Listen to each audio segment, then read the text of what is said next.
অপূর্ণ ভালোবাসার রাত। কবি রাসেল আহমেদ। ধীরে ধীরে তুমি ভুলে যাবে, শুকনো পাতার মতো ঝরে যাবে এ মায়া, তবু বাতাসে থেকে যাবে তোমার গন্ধ, শরতের মাঠে ভাঙা শিউলির সুবাসের মতো। যদি একটু কম ভালোবাসতাম, হয়তো কষ্টটাও নদীর বালুচর হয়ে শুকিয়ে যেত। কিন্তু আজ বুকের ভেতর টান, আকাশের একাকী চাঁদের মতো, অসীম অথচ দূরের।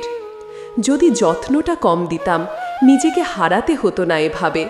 যেমন রাতের শেষ ট্রেন চলে যায়, প্ল্যাটফর্মে শুধু ধোঁয়ার রেখা, আমি দাঁড়িয়ে থাকি শূন্যতায়।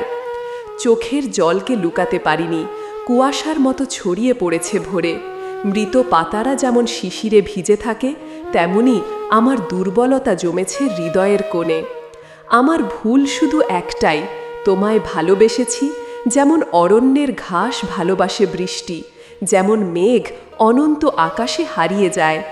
তুমি আমার হওনি, তবু রয়ে গেছো জোনাকির মতো অন্ধকার রাতের ভেতর, একটি ক্ষুদ্র আলো যা নিভে যায় না কখনো।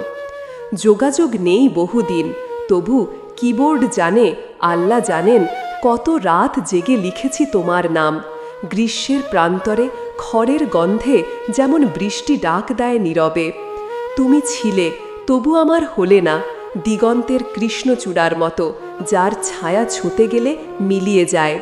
আজও তুমি রয়ে গেছো ধানক্ষেতের ভেতর, চিরন্তন সবুজ হয়ে, গোধূলির আকাশে ম্লান হয়ে যাওয়া শেষ লালিমার মতো।